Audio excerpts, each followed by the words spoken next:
O sonho sem uma ação é simplesmente um sonho. A ação desprovida de sonho não leva a lugar nenhum. Mas o sonho aliado à ação poderá mudar o mundo. Fred Pollack. Olá, tudo bom? Voltamos aqui para dar prosseguimento com nossas aulas de atualidade, não é isso? Você já sabe que o melhor curso de atualidades é onde, gente, no Gran Curso Online, o melhor curso preparatório para concurso desse país, com quem? Comigo, Urani Atualidade, chamado Urani Cowboy, não é isso? Gente, hoje nós vamos tratar sobre o quê? Qual é o nosso assunto de hoje? O nosso assunto de hoje vai falar sobre o quê, gente? Sobre, olha só aqui,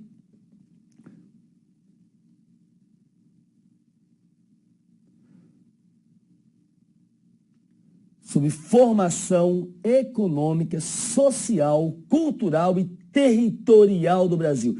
Gente, é coisa demais. Olha só, esse tópico aqui vai destrinchar em quê, gente? Vai destrinchar em quê? Em vários outros tópicos.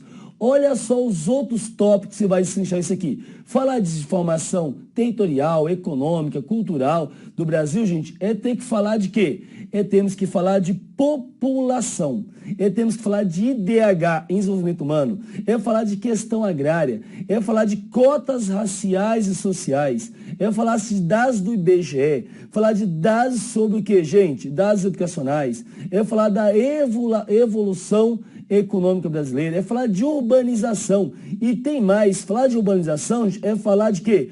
Falar de êxodo rural, falar de quê, gente? Industrialização, tá certo? Falar de desemprego, falar de violência, tá certo? Falar de tudo isso. Ou seja, nós temos muito assunto para tratar, não é isso? Por isso nós não podemos perder tempo, porque afinal de contas, tempo é dinheiro, e dinheiro é tudo nessa vida, não é isso? Vamos lá, gente. Olha só, para a gente começar então a falar de formação econômica, social e cultural e territorial do Brasil, nós temos que contar uma historinha. Qual historinha, gente? Essa aqui bem simples. Olha só, vamos lembrar que lá atrás, tá certo? Nós tivemos quem, gente?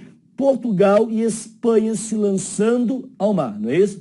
Eles se lançam ao mar, tá certo? Porque queriam chegar até onde? Chegar até as Índias, aqui, por questão do comércio, das especiarias. Só que Portugal, gente, não sabia que a Terra era redonda. Ele imaginava que a Terra era achatada como se fosse um ovo frito. E faz o que então? Com medo de se afastar. Professor, não entendi. É mais ou menos assim, ó, Portugal achava que a Terra era como se fosse um ovo frito assim. Então você imagina que aqui é o continente, a gema, e aqui é a clara. Portugal achava isso.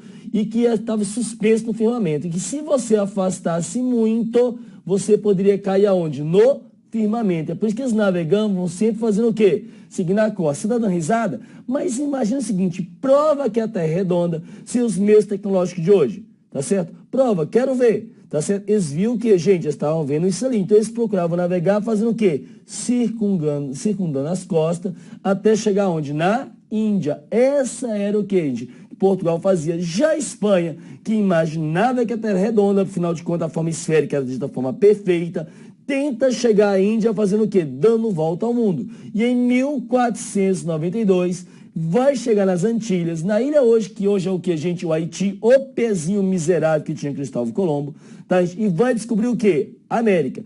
Quando Cristóvão Colombo descobre a América, o que ele faz, gente? Ele volta para a Espanha.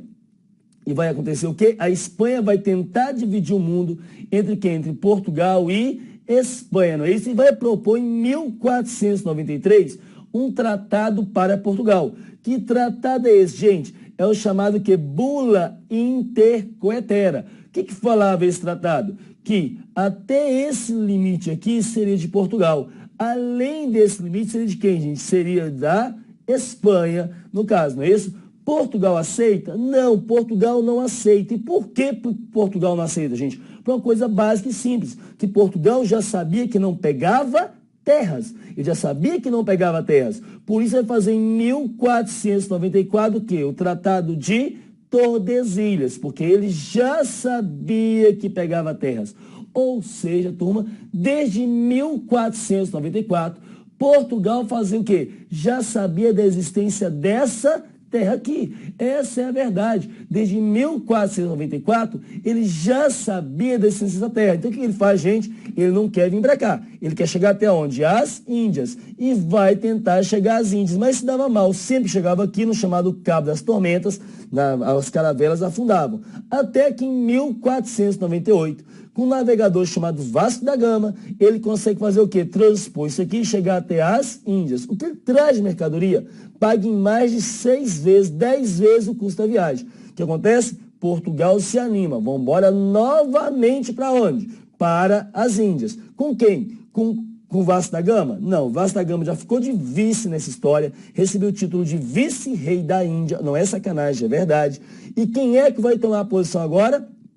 Gente, Pedro Álvares Cabral, que, diga de passagem, nem navegador era. Ele era um gigolô, diga de passagem, não é isso? Mas Portugal se anima, pega 10 caravelas, manda 7 para onde? Para as Índias. E 3 vem aportar onde, gente? No Brasil, em 22 de abril de 1500. Chegando aqui, o que português acha, gente? O que eles queriam, na verdade?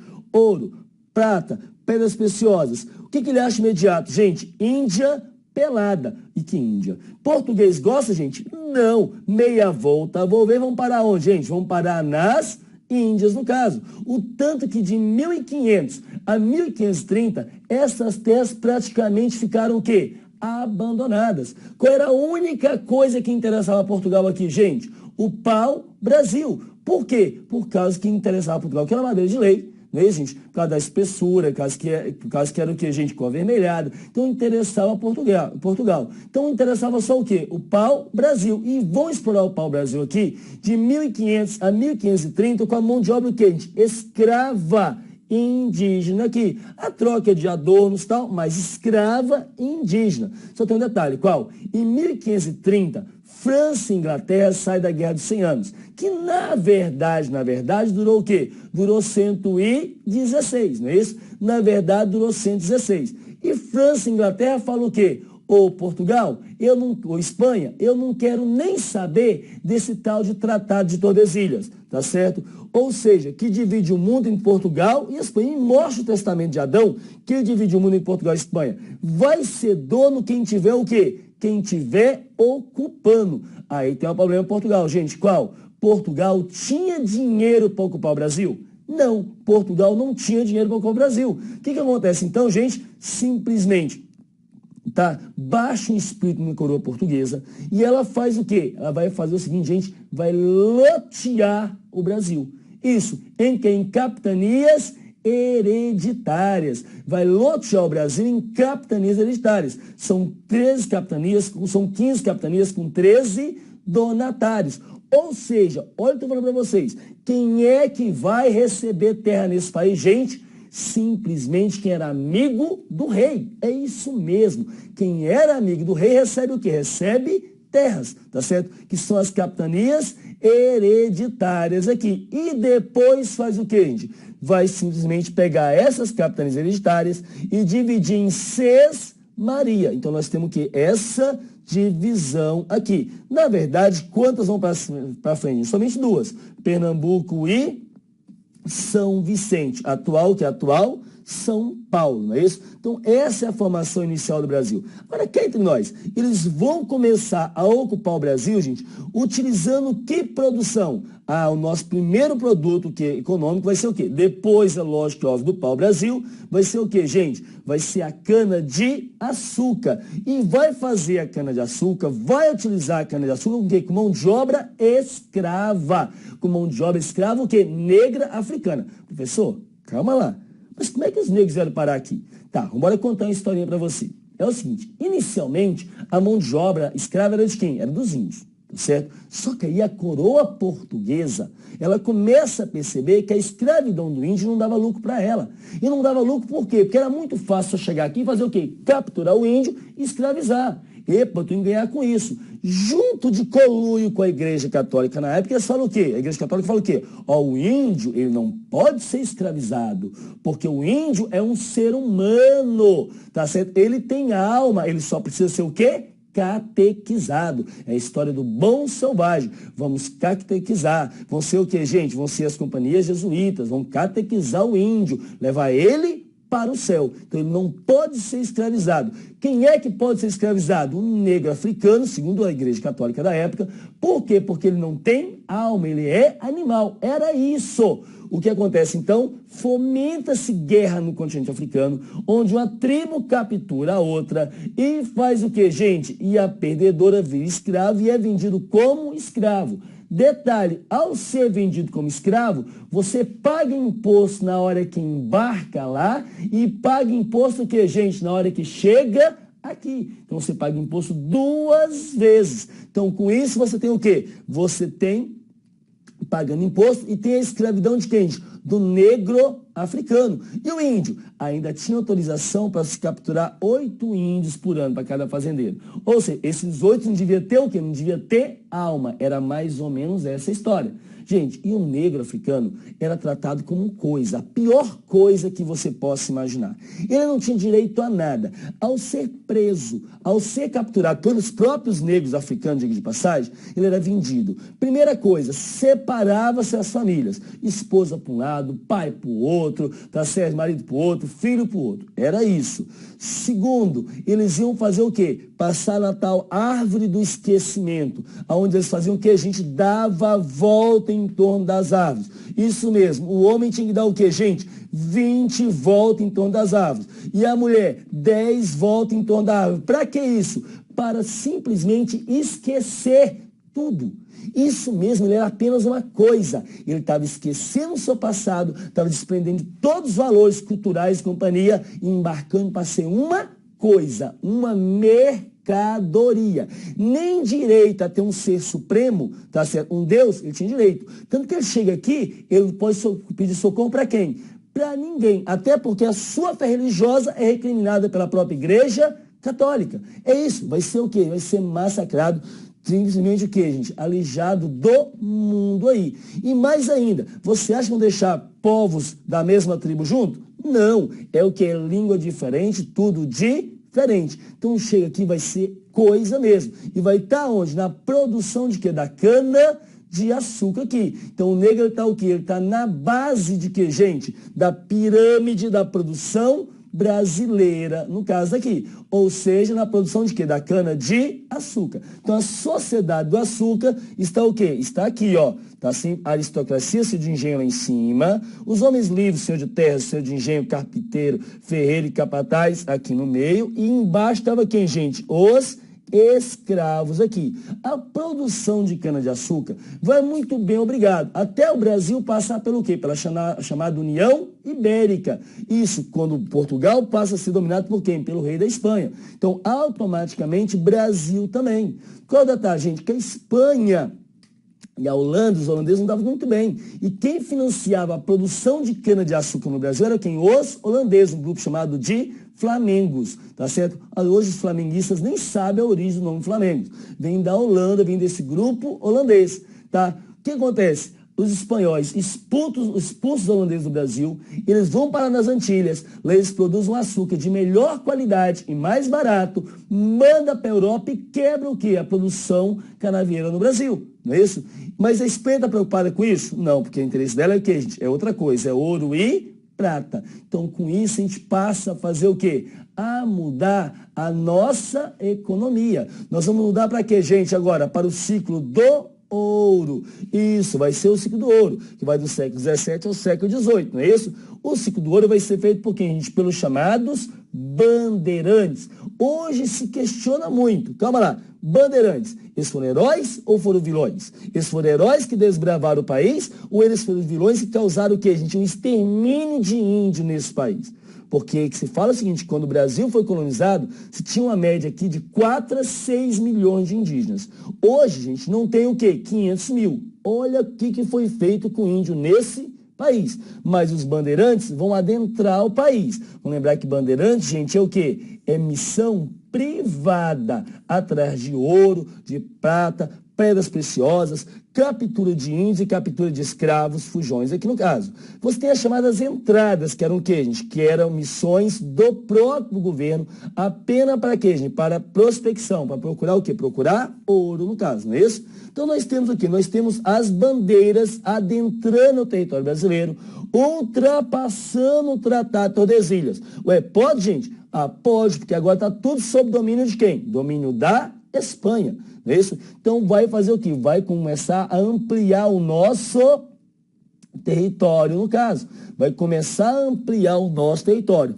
Esse ciclo do ouro, gente, ele vai ser muito intenso, mas ele também é muito rápido. Vamos lembrar que as principais minas estavam onde? Em Minas Gerais, não era isso? Nós tivemos Goiás e chegamos até Mato Grosso. Em Goiás, por exemplo, o auge da prospecção de ouro foi em 1752, quando se tirava mais de 3.000 quilos de ouro por ano, tá certo? E esse ouro é explorado como, gente? Com mão de obra escrava aqui, não é isso? Com mão de obra escrava. Então, o negro africano, escravo, ele continua o quê? Sendo explorado. Mas esse ciclo do ouro passa muito rápido, tá certo? O pessoal sai do interior, volta para o litoral. Não é à toa que a nossa população está basicamente aonde, gente? No litoral. E aí vai passar o ciclo do ouro. Quando passa o ciclo do ouro, nós vamos fazer o quê? Nós vamos para o próximo ciclo, tá certo? Que agora vai ser o quê? O ouro negro. Petróleo? Não. Qual vai ser o próximo ciclo, gente? Que vamos produzir o quê?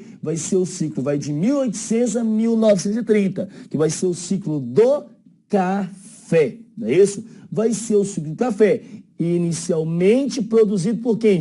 De novo está aqui, ó, mão de obra escrava negra no caso, tá certo? Mão de obra escrava negra. O detalhe é o seguinte, o Brasil está produzindo café, tá certo? Gente, mas da produção do café vai começar a vir indústria? Não. Por que isso? Já ouviram falar daquela rainha de Portugal, Maria Doida, louca e desvairada?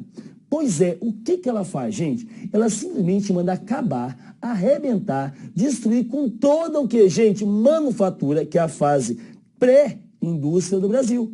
Por que ela manda fazer isso? Porque ela é louca e desvairada? Não, ela é muito da esperta. Ela sabia que após o que, gente, a manufatura, viria quem? Viria a indústria, tá certo? E ela quer saber do Brasil industrializado? De jeito nenhum. Por isso que ela manda acabar com as manufaturas. Só tem um detalhe. Qual? Em 1808, a família real portuguesa, fugir das guerras napoleônicas, coloca o rabinho entre as pernas e vem para onde, gente? Aqui no chamado Quinto dos Infernos, não é isso? Você sabe de onde é que vem a expressão Quinto dos Infernos? O quinto é 20%. Então, se pagava no Brasil naquela época 20% de imposto sobre a exploração do ouro. Tá certo? Então era o quinto. Pegava esse ouro e mandava para a Europa. Quando os navios se apontavam lá no alto mar, eles falavam, lá vem o quinto. Ou seja, os 20%, que era o ouro. Da onde? Dos infernos, porque isso aqui era chamado de inferno. Tudo abaixo da linha do Equador era chamado de inferno. A pessoa queria fazer o quê? Queria morrer em Portugal, ser condenado à morte lá, executar lá, mas não queria vir para cá. Tá certo? Era isso. Então, essa expressão, a origem da expressão quinto dos infernos, é essa. Então, você tem o quê? Você tem a família real portuguesa vindo para onde? No Brasil. Só que chegando aqui, eles queriam produtos manufaturados. Nós tínhamos, gente? Não, não tínhamos, porque só podia ser o quê? A produção do café. Produção do café. Por isso que a família real portuguesa, para poder ter acesso a produtos manufaturados e industrializados, faz uma coisa chamada abertura dos portos. Vou contar isso mais à frente, quando eu falar de formação só econômica do Brasil, para você. Vai fazer a abertura dos portos e vai permitir que outras empresas, outros países vendam para a colônia e não mais só quem? A metrópole, não é isso? Então vai fazer isso, você tem a abertura dos portos, o Brasil começa a vender, comprar de quem, gente? Da Inglaterra, por exemplo. E nós temos o que aqui? Produção de café com mão de obra escrava. Enquanto isso, na Europa, nós temos o que, gente? Nós ainda temos, sabe o quê? Tá certo? Nós já temos o iluminismo. Já temos as pessoas pensando em liberdade, igualdade, fraternidade. É isso, já está surgindo sindicatos. E aqui no Brasil nós temos o quê? Nós temos mão de obra escrava. Mão de obra escrava. O Haiti já estava se tornando o quê, gente? Os escravos livres, os próprios escravos se tornando independentes. No Brasil, nós temos mão de obra escrava, no caso. E vamos produzir o quê? Vamos produzir café. tá certo? Vamos produzir café. E nós vamos produzir café, gente, tá certo? Com mão de obra escrava. Só que tem um detalhe, qual? A Inglaterra queria vender. A Inglaterra queria vender, tá certo? Produtos industrializados. Mas eu pergunto, gente, a Inglaterra vai vender para escravo? Escravo lá produzindo café, vai ter dinheiro para comprar, gente? Não, escravo não tem dinheiro para comprar. O que a Inglaterra faz o que então, gente? Ela vai pressionar o Brasil para acabar com a escravidão. Só que essa escravidão acaba de uma hora para outra? Não, ela não acaba de uma hora para outra, tá certo? Como é que se deu, gente, o processo de fazer o quê? De acabar a escravidão no Brasil? Olha só como é que se deu aqui as datas. Nós temos o quê? Nós vamos ter, primeiro, a Lei Eusébio de Queiroz, nós vamos ter a Lei do Ventre Livre, nós vamos ter a Lei de Sexagenário, para então chegar o quê? Na chamada Lei Áurea, aqui, não é isso? Então, para chegar na chamada Lei Áurea. Mas vamos lá, turma. O que foi a Lei de Eusébio de Queiroz? E o que ela tem a ver com a Lei de Terras? Faz o seguinte, deixa eu tomar uma aguinha, eu volto já, depois do intervalo, para contar essa historinha para você. E aí, junto, eu já conto o quê, gente? Toda a questão das cotas sociais, raciais no Brasil e as cotas para concurso público, tá certo? Eu conto tudo isso, conto para você na volta, já.